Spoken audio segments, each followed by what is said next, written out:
फुले, तुम्हाला शिक्षणाचा प्रसार करायचा आहे ना. So educated woman fast because if a woman educated the how educated that. पण तुम्ही माणसं वुमनला घराबाहेर पडूच देत नाही. सो बॅड मिस्टर फुले. झालं, ते आले ते माझ्याकडे पाटी पेन्सिल घेऊन आणि मला म्हणाले, सावित्री आजपासून मी तुला शिकवणार. झालं, सुरू झाला माझा अभ्यास. काना, मात्रा, विलांटी, आकार, उकार, बेक, बेबे, दोन्ही चार, बेत्रिक्सा हाच ध्यास. मी लिहायला शिकले, वाचायला शिकले आणि काव्य सुद्धा रचू लागले. मी अशातच 1 जानेवारी, होय शनिवारी 1 जानेवारी 1848ला पुण्यातील भिडेवाड्यात आम्ही पहिली शाळा सुरू केली आणि मी पहिली शिक्षिका आणि मुख्याध्यापिका सुद्धा. शेंपट असला जगला तर काम तमाम होईल, पण जर वाघासारखा जगला तर नाम होईल. पण धर्माचं मात्र, पण समाजाचं मात्र धर्म बुडाला म्हणून नुसती कोल्हेकोई सुरू होईल. अहो, एखाद्या सर्वसामान्य माणसाने शिक्षण घेतले तर कोणता धर्म बुडतो? इतका दफलाफी असू शकतो का हा धर्म? या धर्मांसाठी माणूस असतो की या माणसांसाठी धर्म? शाळेत जाताना चिखल फेकले मी सहन केले, शेण फेकले मी सहन केले, थुकले मी सहन केले, पण आता माझ्या सहनशीलतेचा अंत झाला होता.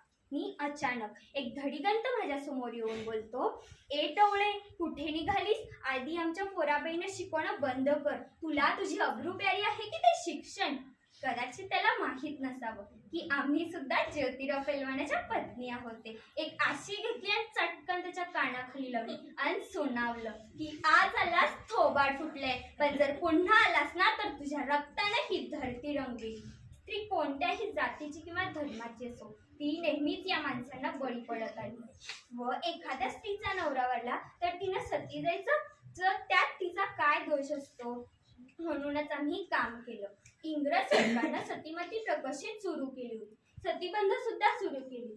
त्यानंतर विधवा महिला म्हणजेच काशीबाई हिच्या मुलाला म्हणजेच यशवंताला आम्ही दत्तक घेतलं. त्याच्या तुरु धावण्यानं आमचं अंगण कसं भरून जायचं. त्याला वाढवलं, मोठं केलं, शिकवलं आणि डॉक्टरही बनवलं.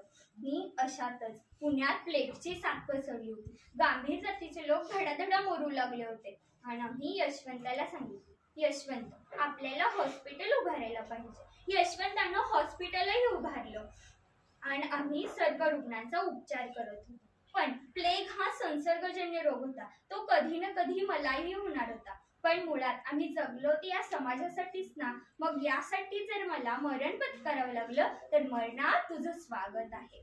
अहो, सावित्रीची सावित्रीबाई झाली, सावित्रीबाईंची सावित्री माही झाली. आणि बघता बघता आमच्या 18 शाळा झाल्या. सतीप्रथा, केशव